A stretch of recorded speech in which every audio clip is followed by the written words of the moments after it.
सल्लल्लाहु तआला अलैहि वसल्लम। लकल हम्दु या अल्लाह, सलातु वस्सलामु अला रसूलिल्लाह।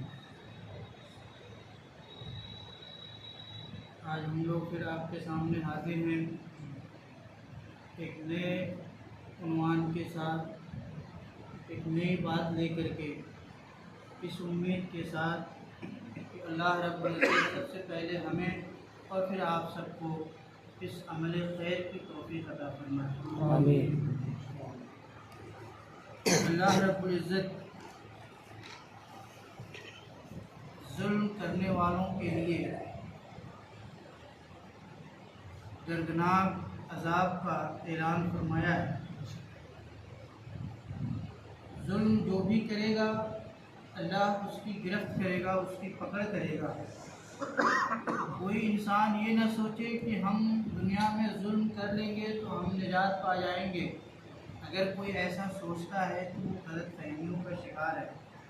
अल्लाह सुब्हानहू व तआला कुरान मुक़द्दस में सूरह हूद की आयत नंबर 102 में इरशाद फरमाता है, और इसी तरह तेरे रब की पकड़ है जब वो जुल्म करने वाली बस्तियों को पकड़ता है, बेशक उसकी गिरफ्त सख्त और दर्दनाक है। अल्लाह रब्बुल इज़्ज़त ने बड़ी ताकीद के साथ फरमाया है। आप देखें, जिन जिन बस्तियों पर अल्लाह रब्बुल इज़्ज़त ने अज़ाब को नाजिल किया है, वो सिर्फ़ और सिर्फ लोगों के ऊपर या लोगों ने जुल्म किया है जिसकी बुनियाद पर उनकी गिरफ्त हुई है। आप कुरान को पढ़ें, अहादीस को पढ़ें, बुज़ुर्गों के अक़वाल को सुने तो आपको यही बात बताई जाएगी कि फ़लाँ जगह बहुत जुल्म हुआ था जिसका खामियाजा उनको भुगतनी पड़ी। तो जब भी कोई जुल्म करता है तो उसकी पकड़ अल्लाह ज़रूर फरमाता है। हम और आप सब कहावत ये कहते हैं, अल्लाह के घर में देर है अंधेर नहीं है। अल्लाह के घर में देर है अंधेर नहीं है। हम लोग दूसरी कहावत भी कहते हैं, अल्लाह की लाठी में आवाज़ नहीं होती है। तो जब आप ज़रा सोचिए वो कौन सी ऐसी लाठी है जिसमें आवाज़ नहीं है। तो अल्लाह रब्बुल इज़्ज़त कुरान में इरशाद फरमाता है कि ऐ ईमान वालों, तुम अपनी और अपनी औलादों की फ़िक्र करो इस्लाह की, वरना तुम्हें वक़ूदुहन नास वल हिजारा, तुम्हें ऐसी आग में डाली जाएगी जिसके ईंधन जो हैं ईंट, इंसान और पत्थर हैं। उनको डाल करके उस जहन्नम को भड़काया जाएगा। तो उस आग में जो है आवाज़ नहीं है, उस आग में लपट नहीं है, उस आग में धुआं नहीं उड़ता है, बल्कि वो आग इस तरह है। आप मिसाल के तौर पर यूँ समझिए, कभी आजमा करके देखिएगा, या आप लोगों में से जो उम्र रसीदा लोग हैं वो तो जानते ही होंगे, पत्थर को गर्म कर लो जी, पत्थर को गर्म कर लो, क्या उसमें से धुआं निकलता है? क्या वो आग बताता है कि मैं इतना हीट हो चुका हूँ? क्या वो किसी जहर से वो आपको बताता है कि मैं बहुत ज़्यादा गर्म हूँ? वो उसकी गर्मी की तासीर उस वक्त पता चलती है जब किसी का हाथ उस पर लग जाए। जब हाथ लग जाए, उसको तो पता है ना ये पत्थर है, अनजान आदमी हो उसको पता ना हो ये गर्म है, और वो पकड़ ले। आग के पास हम लोग कभी कभी बैठते हैं, उसमें कोई पत्थर आ जाए, कोई अनजान आदमी उसको यूँ हाथों से कर दे, सेकंड भी नहीं लगते उसके चमड़ी जल जाती है, बसा औकात तो उड़ भी जाती है। जी जी जी, बसा औकात तो उड़ भी जाती है। ये क्या है? ये जो वाक़यात, ये हादसात हमारे साथ होते हैं, इससे हमें क्या सबक मिलती है? ये कि अल्लाह की लाठी में आवाज़ नहीं है। तो ये आवाज़ जो है वो इतनी भयानक नहीं है कि हमने एक बार साउंड को तेज़ कर दिया और फिर बंद कर दिया तो हमें लगेगा कि उसकी आवाज़ बहुत तेज़ चल रही है। वो हमारा ये साउंड फेल है उसके सामने। जो साउंड लगाते हैं दूसरों को तकलीफ़ पहुंचाते हैं, साउंड लगा के दूसरों को तकलीफ़ पहुंचाने का मतलब समझते हैं? कितने लोग उससे बीमार हो जाते हैं। तो जुल्म सिर्फ ये नहीं है कि को गाली दे देना, जुल्म हर वो काम है जिससे किसी इंसान को तकलीफ पहुंचती हो आपकी वजह से। हदीस पाक में है, अल्लाह के नबी सल्लल्लाहु अलैहि वसल्लम ने फरमाया कि जुल्म को अल्लाह तबारक व तआला जालिम को ढील देता है, जालिम को ढील देता है, मगर जब पकड़ता है तो फिर छोड़ता नहीं है। जालिम को पहले ढील देता है। आप देखिए नमरूद कैसे आग जलाई, नमरूद कैसे आग जलाई जो खुद उसके करीब नहीं जा सकता था, लेकिन अल्लाह ने उसका क्या हश्र किया। फिरौन कितनी बड़ी लश्कर लेकर के मूसा कलीमुल्लाह का पीछा किया, क्या हाल हुआ उसका।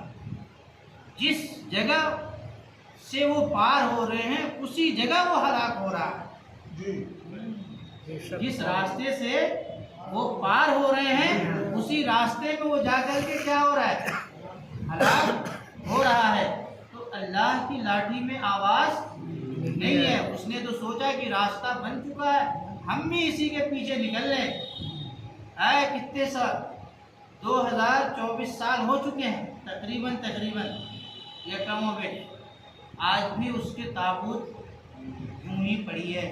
लोग उससे सबक ले रहे हैं कि अल्लाह जब जालिम की गिरफ्त करता है तो उसका हश्र ये करता है।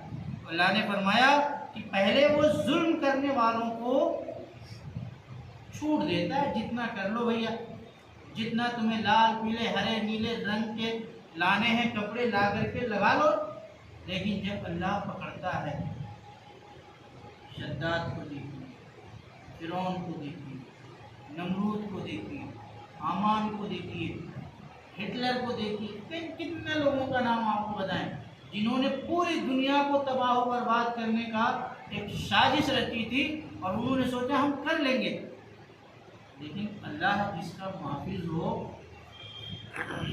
उसको कौन बिगाड़ सकता है। अल्लाह ने जब हमारी जिम्मेदारी अपने सर ले रखी है वो हमें कहता है कि जैसा मैं चाहता हूँ वैसी जिंदगी तुम्हें गुजारनी है, जैसा मैं चाहता हूँ ऐसी जिंदगी गुजारनी है।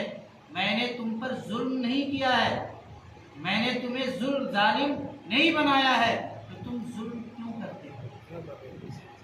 इसलिए अल्लाह ने ताकीद के साथ फरमाया कि हम जालिम को ढील देते हैं, मगर जब पकड़ते हैं तो फिर वो छूट नहीं पाता है। मुस्लिम शरीफ की हदीस है जो हज़रत अबू हुरैरा रज़ियल्लाहु ताला अन्हु से मरवी है। ये हदीस उन्होंने फरमाया कि नबी करीम सल्लल्लाहु अलैहि वसल्लम से एक ऐसी रवायत बयान की जो आपने अल्लाह तबारक व ताला से बयान की। अल्लाह तबारक ताला ने फरमाया, मेरे बंदों, मैंने जुल्म करना अपने ऊपर हराम किया है। अल्लाह अकबर। अल्लाह क्या कह रहा है, मेरे बंदों, मैं अपने ऊपर जुल्म करना हराम कर लिया है। यानी अल्लाह रब्बुल इज़्ज़त बंदों पे जुल्म नहीं करता है। अल्लाह रब्बुल इज़्ज़त बंदों पे जुल्म नहीं करता है, अपने लिए उसने हराम कर रखा है।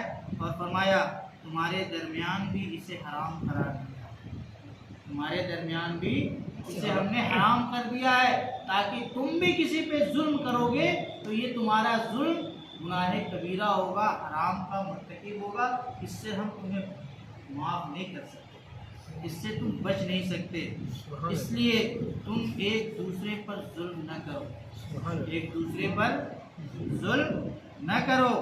अपने भाई से, अपने बच्चों से, अपने पड़ोसियों से, अपने रिश्तेदारों से, अपने दोस्त और अकरबा से किसी के साथ जुल्म न करो। यहाँ तक कि तुम्हारे घर में अगर जानवर भी है ना, जानवर, उन पर जुल्म न करो। आपने सुना होगा अल्लाह के नबी सल्लल्लाहु अलैहि वसल्लम के पास हिरनी आती है और उसके ऊपर जुल्म हो रहा था, शिकारी ने उसको पकड़ लिया था और उसके छोटे बच्चे दूध के लिए तड़प रहे थे।